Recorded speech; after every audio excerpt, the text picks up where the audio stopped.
Have you ever wondered what fitness actually is? What actually makes up fitness? How do you even know what your fitness levels are? Well, what we'll find out is actually fitness is made up of a lot of different components. So stay tuned to find out. What do you think fitness is? Is it whether you think you can go for a run? Or whether you can run for the bus without getting out of breath? Fitness is much more than your ability to sustain exercise. All the components are equally important. First of all, I'll start off with physical fitness. This is the component that most people will consider to be fitness. Physical fitness relates to the ability of the body systems to efficiently work together, to remain healthy, and to be able to perform the activities of daily living. Physical fitness can then be further subdivided into 5 categories: cardiovascular fitness, muscular endurance, muscular strength, flexibility and mobility, and body composition. Cardiovascular fitness is about the ability for the heart and lungs to take in, transport and utilise oxygen. It can be improved by performing activities that raise the heart rate during low to moderate activities for an extended period of time. This is the area that most people will think of when they're talking about improving their fitness. It is inextricably linked with cardiovascular health. So muscular strength is about the ability to generate force. This is important as without strength, you wouldn't be able to lift your arm above your head, you wouldn't be able to get out of a chair, you wouldn't be able to lift a spoon to your mouth. Stronger muscles make strenuous, everyday tasks easier. Maintaining muscular strength has a positive influence on maintaining bone mass. Muscular endurance, however, is more about the muscle's ability to generate low levels of force for extended periods of time. This is important for repetitive tasks, such as climbing the stairs or maintaining good posture.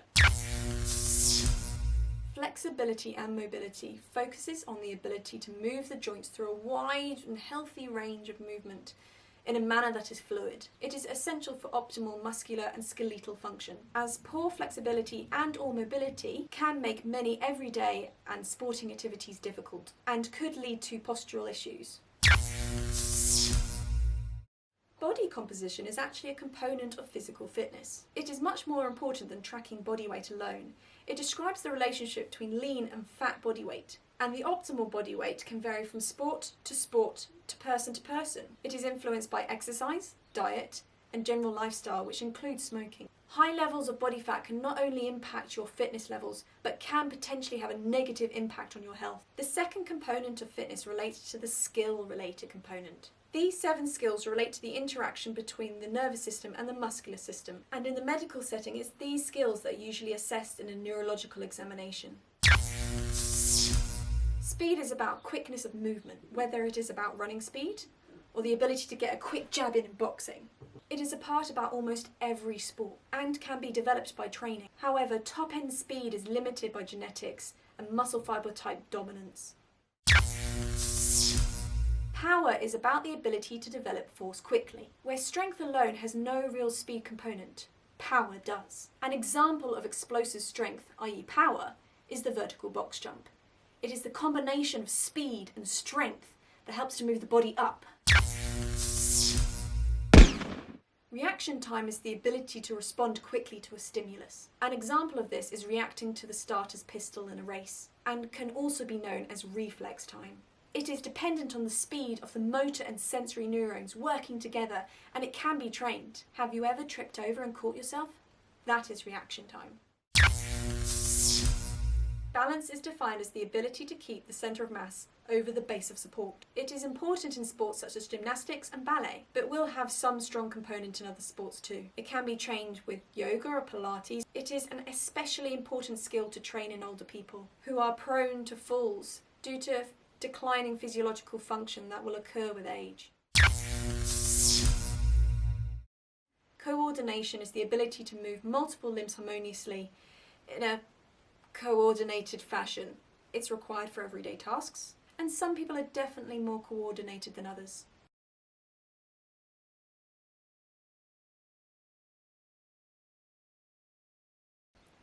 Especially after a little bit of alcohol. But it can be practiced and it can be improved.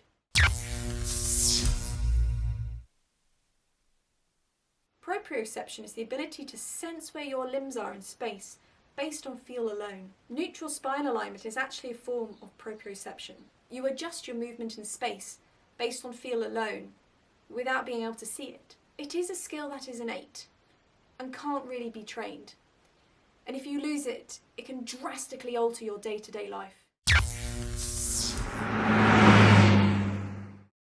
And finally, there is agility. This involves rapid change in direction. It is a combination of all the other skills. Therefore, it is highly trainable. While important in most sports, it is a skill that could potentially save your life in a situation such as a car crossing the road and you need to get out of the way. Mental and emotional fitness refers to the ability to sustain a positive and stress-free mental state. Now, this doesn't mean you have to be happy all the time like an excitable puppy. That's a happy, oh, the happy dog, or just a happy. Instead, it means you have the ability to mentally or emotionally cope with a crisis or return to pre-crisis states quickly. This is otherwise known as mental resilience and involves the mental processes and behaviours in promoting one's own self-belief and protecting oneself from the potential negative effect of stresses. Like with other forms of fitness, it requires training and effort to maintain, but it's okay to have an off day or two. What mental and emotional fitness works on is protecting against the effects of high stress events, such as your job, financial situations, bereavements, so that you can come through without major impact on your long-term health. Now, medical fitness is defined by the absence of illness or disease. This is managed by healthcare professionals, not personal trainers. I'd like to take this moment just to reiterate that I am currently a medical student. I am not a qualified doctor, therefore I'm not qualified to give medical advice. And even if I was a qualified doctor, I cannot give individual health advice via this channel. If you have any health concerns, please go see your GP or family physician. Your state of medical fitness can influence your ability to exercise, such as uncontrolled asthma, or can be affected by exercise, such as an exercise-induced injury. These are areas that I am personally interested in. While I cannot give personal medical advice, I can provide guidance to freely available resources supported by evidence, and I can provide insight on personal experiences. Nutritional fitness is a fairly simple one. It involves having a balanced, healthy and nutritious diet. Well, obviously it's far more complex than that. However, I am not a qualified dietitian, and I will admit I am not that interested in the nutrition side of it beyond what I need to know. All I will say on the matter is that even some leading experts in the nutrition field will disagree with each other on the same evidence. Ultimately, I will just leave it with the recommended UK guidance.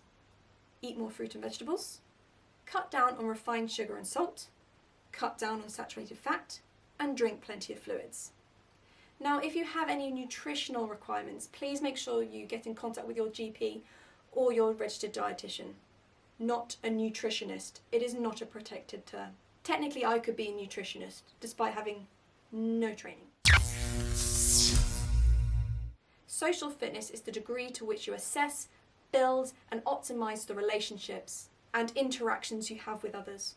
In the era of social media, it has the ability to bring communities together, but it can also be incredibly divisive.